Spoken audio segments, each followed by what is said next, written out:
Hello friends, வணக்கம். ரொம்ப நாளைக்கு அப்புறம் இந்த விலாக் மூலமாக நான் உங்களை சந்திக்கிறதுல மிக்க மகிழ்ச்சி.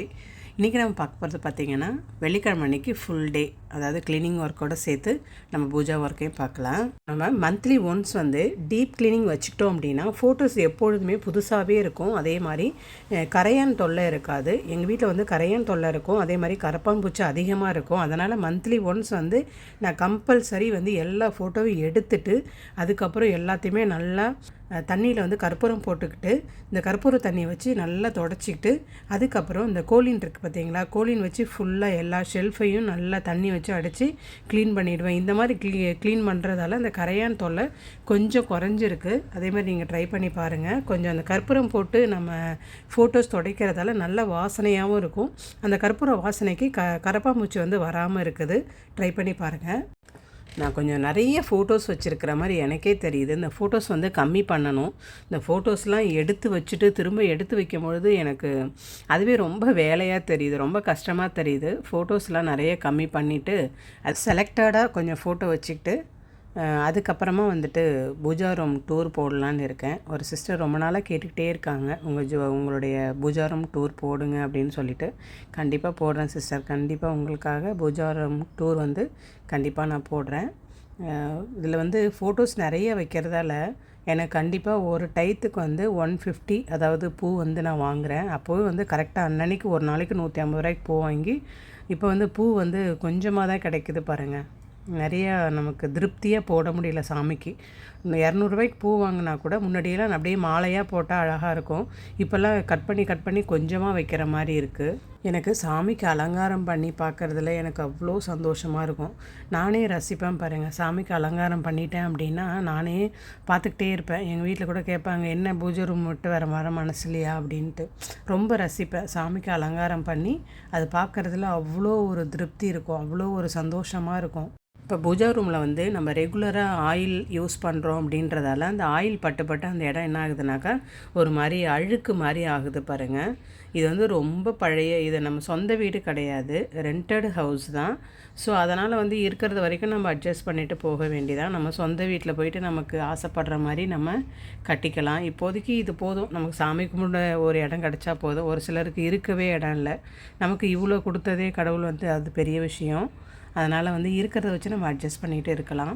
இப்போ அந்த அந்த கருப்பாக இருக்குது பார்த்தீங்களா, அதில் நான் ஒன்றுமே போடலை. தண்ணியில் கற்பூரம் போட்டு அதை தான் வச்சு துடைக்கிறேன். அதுவே டிஷ்யூ வச்சு தேய்க்கிறதுல நல்ல அந்த அழுக்கு, அதாவது இந்த எண்ணெய் பசை தான், எண்ணெய் பசை, குங்குமம், இதெல்லாம் நம்ம அப்படியே அங்கே வச்சுக்கிட்டு யூஸ் பண்ணுறோம் இல்லைங்களா, அதுதான். அதனால் மந்த்லி ஒன்ஸ் இந்த மாதிரி நம்ம தொடச்சி எடுத்துட்டோம் அப்படின்னாக்கா ரொம்ப நீட்டாக இருக்கும். சாமி ரூம் எப்பொழுதும் நம்ம வாரத்தில் ஒரு நாள் சும்மா ரொம்ப டீப் க்ளீனிங் பண்ணாமல் கீழே நம்ம அந்த தூபத்துக்காக வச்சுருக்கிற அந்த பிளேட்டெல்லாம் எடுத்துகிட்டு அதை மட்டுமே அப்பப்போ க்ளீன் பண்ணிக்கிட்டோம்னா சாமி ரூம் எப்பொழுதுமே சுத்தமாக இருக்கும். சுத்தமாக இருக்கிறது நல்லது. பூஜா ரூமும் கிச்சனும் சுத்தமாக இருந்தாலே நாம் எப்படி சொல்லுவாங்களே பெரியவங்க, நம்ம எப்படி கொடுத்தனம் பண்ணுறோம் அப்படின்றது பூஜா ரூமையும் கிச்சனை வச்சே சொல்லுவாங்க. அதனால் 2 இடமுமே எப்பொழுதும் சுத்தமாக இருக்கணும்.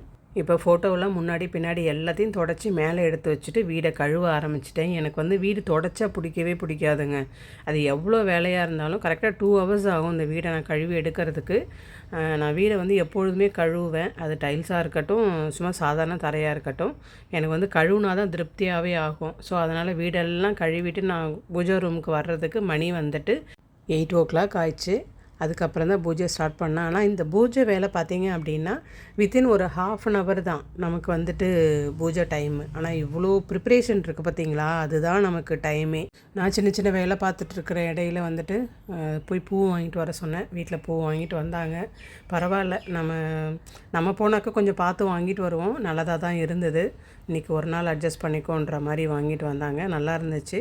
பூ ஃப்ரெஷ்ஷாக தான் இருந்தது. இதை வச்சே பார்த்துக்கலாம். கரெக்டாக சொல்லணுன்னா 1 week ஆச்சுங்க நம்ம வீட்டில் பூஜை பண்ணி. திங்கட்கிழமை அன்றைக்கி தஞ்சாவூர் போயிட்டோமா, செவ்வாய்க்கிழமை அன்றைக்கி பூஜை பண்ணலான்னா ரொம்ப சிம்பிளாக பண்ணேன். பட் எனக்கு அது ரொம்ப முடியல, உடம்பு முடியல, அதோடு விட்டேன். புதன்கிழமை அன்றைக்கி கோயம்புத்தூர் போயிட்டோம். அதனால் அன்றைக்கும் ஒன்றும் க்ளீனிங் ஒர்க் இல்லை. எல்லாத்தையும் எடுத்து வச்சுனே தவிர திரும்ப என்னால் க்ளீன் பண்ணி மேலே வைக்க முடியல. வியாழக்கிழமை அன்றைக்கி பூஜையும் பண்ணலை பாருங்கள். வெள்ளிக்கிழமை அன்றைக்கி தான் எல்லாத்தையுமே இதுக்கு மேலே படுத்தா ஒன்றும் ஆகாதுன்னு சொல்லிவிட்டு எல்லாத்தையுமே க்ளீன் பண்ணியே ஆகணும்னு சொல்லிட்டு அன்றைக்கி எல்லாருமே வீட்டில் இருந்ததால் க்ளீன் பண்ணிவிட்டு பூஜை பண்ண ஆரம்பித்தாச்சு. இந்த வாரம் எதனாலன்னா, இந்த வாரத்தை விட்டுட்டோம் அப்படின்னாக்கா இந்த 16 வார விளக்கு இருக்குது பார்த்தீங்களா, அப்புறம் ஒரு வாரம் தள்ளி போச்சு அப்படின்னாக்கா அது அப்புறம் மாதக்கணக்கில் தள்ளி போகிற மாதிரியே எனக்கு ஃபீல் ஆச்சு. இன்றைக்கி பூஜை பண்ணியே ஆகணுன்ற கட்டாயத்தில் உடம்பு முடியல தான், பட் இருந்தாலும் பூஜை பண்ணியே ஆகணுன்றதில் வீடு ஃபுல்லாக கழுவி எடுத்துகிட்டு நிலைவாசல் பூஜையும் முடிச்சிட்டேன். ஆனால் வந்துட்டு துளசி பூஜை பண்ணலை, பட் விளக்கு மட்டும் ஏற்றிட்டேன். துளசி பூஜை எப்பொழுதும் நின்று நிதானமாக அங்கே வந்துட்டு ஒரு பூஜையை முடிச்சுட்டு தான் வருவேன். இன்றைக்கி வந்துட்டு ரொம்ப டைம் ஆகிட்டதால் விளக்கு மட்டும் வச்சுட்டு அதுக்கப்புறம் நம்ம உள்ளுக்குள்ளே இந்த பூஜை வேலையை ஆரம்பிச்சிட்டேன். எப்பொழுதுமே உள்ளுக்குள்ளே எல்லாத்தையும் ரெடி பண்ணி வச்சுருவேன். ரெடி பண்ணி அதாவது தீபத்தில் நம்ம எண்ணெய்லாம் போட்டு நெய்யெல்லாம் ஊற்றி வச்சுட்டு அதுக்கப்புறம் இங்கே உள்ளுக்குள்ளே விளக்கு ஏற்ற மாட்டேன். எப்பொழுதுமே வாசல்ல இருந்து தான், வாசலில் விளக்கு வச்சுட்டு துளசி மாடத்துலேருந்து விளக்கு வச்சுட்டு அதுக்கப்புறம் உள்ளுக்குள்ளே விளக்கு வச்சுருக்கிறேன். எப்பொழுதும் வெளியில் ஏற்றிட்டு தான் உள்ளார வரணும். இந்த மாதிரி இப்போ இங்கே 2 விளக்கு வச்சுருக்கேன்னா துளசி மாடத்தில் விளக்கு வச்சுட்டேன். அதுக்கப்புறம் இங்கே என்ட்ரன்ஸில் விளக்கு, இங்கே நிலைவாசல் பூஜை பண்ணேன். இன்றைக்கி நல்ல நிலைவாசல் பூஜை பண்ணிவிட்டு, ஏன்னா ஒரு வாரமாக பூஜை பண்ணலையா, அது ஒரு திருப்தியே இல்லை. அதனால் நிலைவாசல் பூஜை முடிச்சுட்டு இன்றைக்கி வெள்ளிக்கிழமை சரி உள்ளுக்குள்ளே வரலான்னு சொல்லிட்டு பூஜை முடிச்சுட்டு அதுக்கப்புறம் உள்ளார அந்த 16 வார விளக்கு இந்த வாரம் பார்த்திங்கன்னா நம்மளோடது 11வது வாரம். 10 வாரம் முடிஞ்சிருச்சு, 11வது வாரம் ஸ்டார்ட் பண்ணியிருக்கேன். இன்னும் 5 வாரம் தான். அந்த 16 வார விளக்கு முடிச்சிட்டேன் அப்படின்னா ரொம்ப சந்தோஷம். லாஸ்ட்டு அன்றைக்கி தான் ரொம்ப கிராண்டாக பண்ணணும். எல்லோரையும் சுமங்கலிங்களை வீட்டில் கூப்பிட்டு அன்றைக்கி அந்த வெள்ளிக்கிழமை அன்றைக்கி நம்ம சுமங்கலிக்கு தாம்பூலம் கொடுக்கணும். அன்றைக்கி நம்ம கிராண்டாக பண்ணலாம். அது எப்படி பண்ணுறேன் அப்படிங்கிறத நீங்கள் ரெகுலராக ஃபாலோ பண்ணுங்கள். கண்டிப்பாக நான் எப்படி பண்ணுறேன் அப்படிங்கிறது கண்டிப்பாக நீங்கள் தெரிஞ்சுக்கலாம்.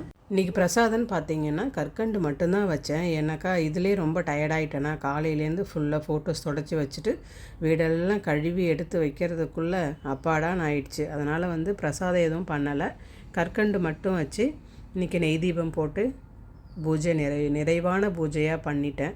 ஹெல்த்தும் முடியல இல்லையா, இன்னும் அந்த த்ரோட் இன்ஃபெக்ஷன் எனக்கு சரியாகலை. கீழே குனிஞ்சா ரன்னிங் நோஸாகவே இருக்குது. அதனால் கொஞ்சம் உடம்புக்கு முடியலன்றதால பிரசாதம் வைக்கல. ஏதாவது கேசரியாவது பண்ணலாம் அப்படின்னு நினச்சேன்.